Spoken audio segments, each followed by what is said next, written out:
नमस्कार, मी ज्ञानदा कदम. आपला महाराष्ट्रमध्ये तुम्हा सर्वांचं स्वागत.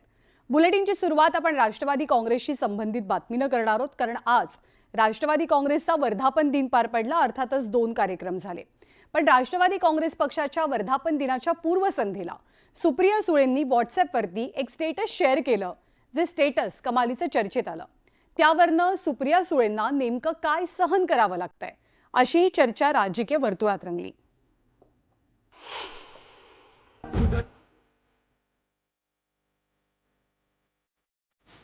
राष्ट्रवादी काँग्रेसच्या स्थापनेला मंगळवारी 26 वर्ष पूर्ण झाली. दोन्ही राष्ट्रवादीनं दणक्यात कार्यक्रम केले. 2 पक्षांचे 2 मेळावे पार पडले. आपल्या पक्षाची स्थापना झाली. 2 भूमिकाही समोर आल्या. पण या सगळ्या कार्यक्रमांच्या धामधुमीत चर्चेत राहिलं ते सुप्रिया सुळेंचं व्हॉट्सअॅप स्टेटस. राष्ट्रवादी काँग्रेसच्या वर्धापन दिनी सुप्रिया सुळेंना त्यांच्या आईची एक शिकवण आठवली आणि ती शिकवण त्यांनी आपल्या व्हॉट्सअॅपच्या स्टेटसवरनं सर्वांसोबत शेअर केली. त्या स्टेटसवरती प्रतिभा पवारांच्या शिकवणीतलं ठळक वाक्य झळकत होतं की सहन करायला शिक. या स्टेटसवरनं तर्कवितर्कांना सुरुवात झाली आणि मग सुप्रिया ताईंनी क्लॅरिफिकेशन सुद्धा दिलं. ज्या स्टेटसमध्ये तुम्ही म्हटलं होतं की सहन करायला शिकलं पाहिजे. हो, बरोबर आहे ना. मी माझ्या आईचा रेफरन्स दिलाय त्याच्यात. कोणत्या अनुषंगाने तुम्हाला म्हणायचं होतं? लोकशाही आहे, लेखकाला लिहायचा अधिकार आहे. पण सहन करावं लागतं असं सुद्धा त्याच्यामध्ये तुम्ही म्हणताय, शिकवण आहे. असं काय नेमकं म्हणजे शरद पवारांनी हा पक्ष उभा केला आणि त्यानंतर जे काही घडलं, तर त्याच्यानंतरची ही तुमची प्रतिक्रिया म्हणायची. आज दोन्ही राष्ट्रवादीचे एकत्रित मेळावे होत आहेत पुण्यामध्ये. I leave it to your imagination. पण सुप्रियाताईंनी हे स्पष्टीकरण देऊनही अनेकांच्या डोक्यातले प्रश्न काही थांबले नाही. ताईंवर नेमका कोणता अन्याय होतोय, ताई नेमकं काय सहन करताय, असे एक ना अनेक सवाल उपस्थित झाले.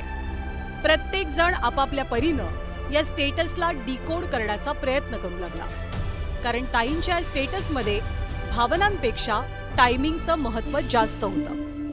त्यांच्या स्टेटसवरच्या ओळी होत्या, आपल्या डोळ्यासमोर अन्याय होत असतो, आपण प्रयत्न करत राहायचे, त्यावर आपली बाजू कितीही खरी असली तरी अन्याय होत असतो, आपण काही करू शकत नाही, सिच्युएशन सर्कमस्टन्सेस आपल्या हातात नसतात, तेव्हा घट्ट व्हायचं आणि एंड सहन करायचा, कर्तव्य करत राहायची, आपले संस्कार कधी विसरायचे नाहीत. सुप्रिया सुळे यांच्या मनात द्वंद्व आहे, परंतु त्याच अर्थाने त्यांनी त्यांचं जे स्टेटस ठेवलेलं आहे ते असं आहे की अन्याय होत असतो, आपली बाजू सत्याची आहे, सहन करायचं असतं. म्हणजे याचाच अर्थ की तुम्ही विलिनीकरणाच्या दिशेकडे फारसं पाहू नका. सुप्रिया सुळे यांना राजकारणामध्ये त्यांचा गट जिवंत ठेवायचा असेल तर त्यांचा पक्ष हा त्यांच्या भावाच्या बाजूने नेऊन चालणार नाही. आता स्टेटसची चर्चा होत असताना ताईंना दादांचीही आठवण येते का, असा प्रश्न पत्रकारांनी विचारला आणि सुप्रिया सुळेंनी त्याविषयी फार विचारपूर्वक उत्तर दिलं. दादाची आठवण रोजच येते, सगळ्याच भावांची. मला 6 भाऊ आहेत, त्यांची सगळ्यांची आठवण रोज येते. दादांना फोन करणार का शुभेच्छा द्यायला ताई? माझ्या सगळ्यांचीच बोलणं होत असतं, कारण का नाही सगळ्या शुभेच्छा, भाऊबीजेच्या, दिवाळीच्या, वाढदिवसाच्या, वर्धापन दिनाच्या, इंडिपेंडन्स डेच्या, रिपब्लिक डेच्या, सगळ्या शुभेच्छा मी सगळ्यांना दिल्या. यदा कदाचित दादा आणि साहेब एकत्र येऊ शकतात. गेले काही दिवस दोन्ही पवार एकत्र येण्याच्या शक्यतांना बळ मिळालंय. या एकीकरणाचा निर्णय ताई आणि दादांनी मिळून घ्यायचा असल्याचं मोठ्या पवारांनीही स्पष्ट केलंय. त्यामुळे आजच्या स्टेटसवरनं आगामी काळातल्या काही घडामोडींचे संकेत तर सुप्रिया सुळेंनी दिलेले नाहीयेत ना, याची चर्चा रंगली आहे.